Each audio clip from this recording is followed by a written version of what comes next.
Bonjour, je suis le professeur Dick Amontano Flore. Je suis pneumopédiatre allergologue.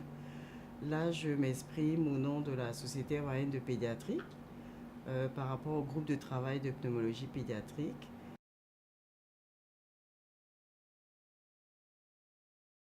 Voilà, donc la pneumonie, c'est l'atteinte du tissu pulmonaire, donc du parenchyme pulmonaire, qui va donc se manifester par des signes précis, notamment par le fait que l'enfant aura tout de suite une gêne respiratoire qui s'est précédée quelques jours avant par une atteinte, ce qu'on appelle des voies respiratoires hautes.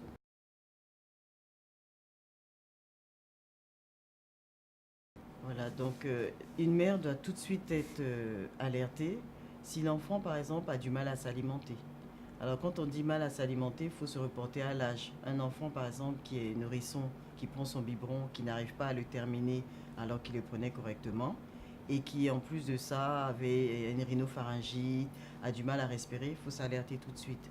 Un enfant qui a une hyperthermie, a une fièvre à 40 et qui est trop somnolent, alors qu'il toussait ou alors que précédemment avant il avait le nez qui coulait, peut-être qu'il y a une complication qui est justement cette atteinte du tissu pulmonaire, donc il faut s'alerter.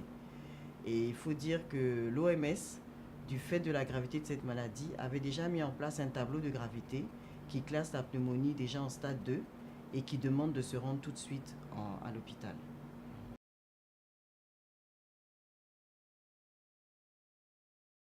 La pneumonie est contagieuse, alors j'ai pris un petit temps pour réfléchir. Pourquoi? Tout simplement parce qu'en fait, juste avant l'atteinte des voies aériennes inférieures, notamment du tissu parenchymateux, l'enfant a probablement eu sa porte d'entrée avec une atteinte, comme je dis, des voies respiratoires hautes, rhinopharyngite, pharyngite, éternuement. Et c'est cette phase qui est plus contagieuse que l'atteinte du parenchyme, qui est déjà des tissus profonds.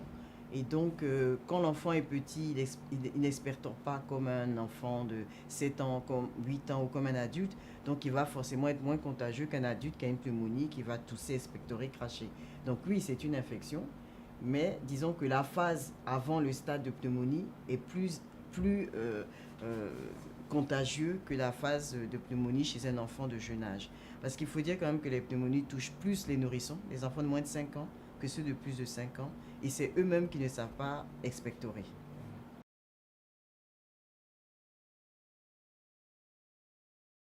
Alors, quelle est la problématique? Quels sont l'état aujourd'hui de la recherche en matière d'infection respiratoire aiguë via les sociétés savantes, voire les départements en charge de l'enfant? Alors, il faut dire que déjà très tôt, les pneumonies, comme je dis, font partie des infections respiratoires aiguës, qui est un programme de santé publique de l'OMS et qui est rentré aujourd'hui dans ce qu'on appelle la PCME, c'est-à-dire la prise en charge intégrée des maladies de l'enfant. Donc dans ce cadre-là, si on va du côté administratif, au niveau du ministère et autres, déjà c'est quelque chose qui est enseigné parce qu'on demande à ce que tout niveau de santé, depuis la base jusqu'au sommet, puisse reconnaître les signes, former, référer et avoir la bonne conduite. Si on va du côté de la recherche, on peut dire qu'on a bénéficié de la recherche dans la mesure où, quand on prend le cas par exemple du vaccin, puisque un des germes les plus fréquents, c'est le pneumocoque, et aujourd'hui, vous voyez que dans le programme ivoirien, dans le programme élargi de vaccination, on a enfin pu intégrer ce qu'on appelle le PV13, c'est-à-dire le vaccin contre le pneumocoque, en même temps que la diphtérie, tétanos, coqueluche. Et ça, c'est suite à des travaux de recherche dont a bénéficié la Côte d'Ivoire, mais aussi les chercheurs de la sous-région, puisqu'on a identifié les bonnes valences qui peuvent être utilisées pour prévenir cette maladie.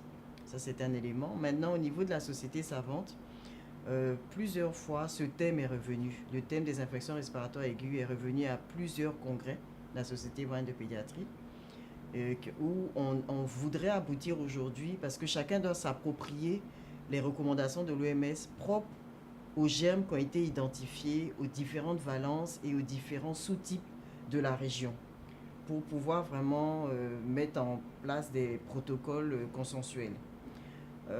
On sait aussi que la pneumonie est parfois une complication de pathologie virale, puisque elle est en général bactérienne, mais que des pathologies virales en fait sont la porte ouverte.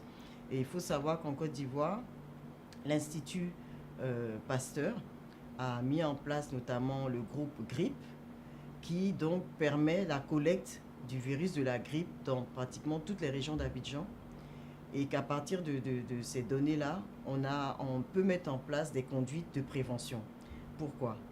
Trop d'antibiotiques quand il n'en faut pas ouvre la porte à la résistance et quelque part à la pneumonie. Pas d'antibiotiques quand il en faut entraîne une propagation de la maladie.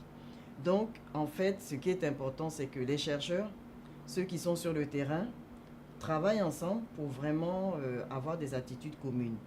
Et pour nous, l'attitude commune, c'est la prévention des maladies virales, aussi bien par la vaccination, mais que par des attitudes simples, se laver les mains, porter le masque et autres, et aussi donner l'antibiothérapie quand il faut, par des guidelines et des recommandations précises pour ne pas qu'il y ait, comme on le voit, un abus d'antibiotiques dont on sait qu'on va créer des résistances.